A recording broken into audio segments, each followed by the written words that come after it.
করতে এসেছে।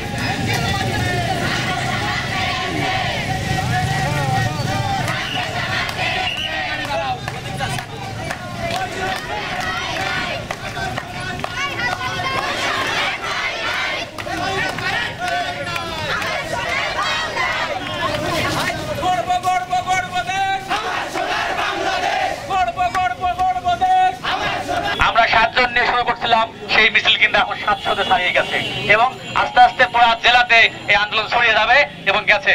আমরা সর্বশেষ বলতে চাই যে সব পুলিশ বাহিনীর ভাইয়েরা আমাদেরকে অত্যাচার করছেন কিংবা খোঁজ খবর নিচ্ছেন, এইগুলো যদি এখন নেওয়া হচ্ছে না, যারা এতদিন অত্যাচার করেছেন, আমরা বলতে চাই যে এইগুলো করেন না, এইগুলো সাধারণ শিক্ষার্থী। তো সবাইকে আমাদের পাশে থাকার জন্য অসংখ্য ধন্যবাদ। এবং যে সকল শিক্ষার্থী আহত হয়েছেন এবং এখনো কোনো জায়গা থেকে হুমকি ধামকি পাচ্ছেন, আমাদের সাথে সমন্বয় করবেন, আমরা সার্বিক বিষয়ে আপনাদের নিরাপত্তার বিষয় নিশ্চিত করব। গণমাধ্যম কর্মীরা, তাদের উদ্দেশ্যে আমি বলতে চাই এবং আমি আহ্বান জানাতে চাই সমগ্র চুয়াডাঙ্গাবাসীকে যে আজ থেকে, এখন থেকে আমাদের চুয়াডাঙ্গায় যত যেখানে দুর্নীতি দেখবো, আমরা অন্যায় দেখবো, আমরা সবাই একসাথে প্রতিহত করবো ইনশাআল্লাহ।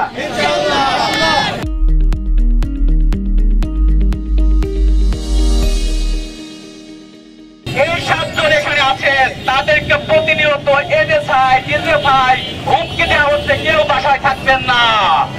এই ছাত্র সমাজ কিন্তু এগুলো বড় করে নাই।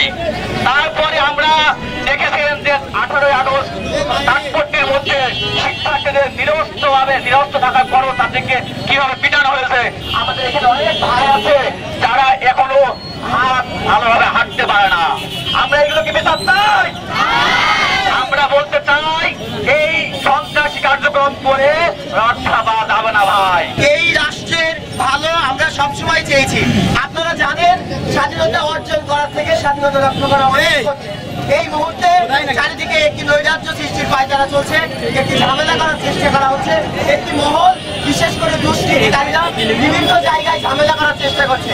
একজন গণমাধ্যম কর্মী হিসাবে, এই দেশের নাগরিক হিসাবে, এই দেশের শান্তি কামনাকারী মানুষ হিসাবে আমরা আপনাদের কাছে এইটুকু প্রার্থনা করি যে মহান আন্দোলন আপনারা গড়ে তুলেছেন, যে চোখ আপনারা আমাদেরকে খুলে দিয়েছেন, আপনারা আমাদেরকে যে লজ্জা দিয়েছেন যে আন্দোলন করে, সেই আন্দোলনে আবারও আপনাদের কাছে বড় জোরে আমাদের অনুরোধ থাকবে, এখন এই স্বাধীনতাকে আপনারা রক্ষা করুন, পরিস্থিতি স্বাভাবিক করার জন্য দুর্বৃত্তদের প্রতিরোধ করুন। আপনারা সবাই জানেন দীর্ঘদিন ধরে বাংলাদেশ বৈষম্য বিরোধী ছাত্র আন্দোলনের কেন্দ্রীয় নির্দেশনা অনুযায়ী, ঢাকা বিশ্ববিদ্যালয়ের কেন্দ্র থেকে নির্দেশনা অনুযায়ী আমরা প্রত্যেকটি জেলা উপজেলায় আমরা দল গঠন করে আন্দোলনে যাওয়ার চেষ্টা করেছি এবং আপনারা লক্ষ্য করেছেন কতিপয় কুলাঙ্গারেরা আমাদের শিক্ষার্থী ভাইদের বোনদের উপরে অকথিত অনির্যাতিত হামলা চালিয়েছে।